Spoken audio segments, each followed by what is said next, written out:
tere! Täna räägin sellest, kuidas meie keha saab energiat. Iga päev, kui me sööme, näiteks leiba, puuvilju või pastat, saab meie keha toitaineid, eriti süsivesikuid. Need lagundatakse seedesüsteemis väiksemateks osadeks, näiteks glükoosiks.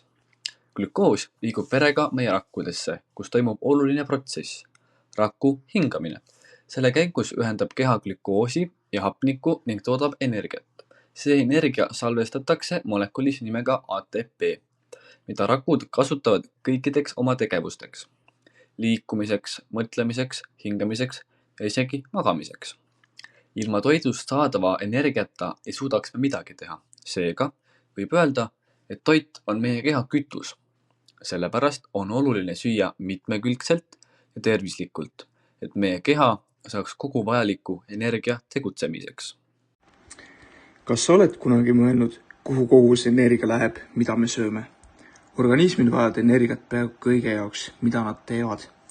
Suur osa energiast kulub kehatemperatuuri hoidmiseks, eriti soojaverelistel loomadel nagu inimesed. Lisaks vajame energiat liikumiseks, näiteks lihaste tööks, jooksmiseks ja hingamiseks. Energiat kulub ka kasvamiseks ja rakkude parandamiseks. Isegi siis, kui me puhkame või magame, kasutab keha energiat, näiteks süda lööb, aju töötab ja rakud teevad oma igapäevast tööd.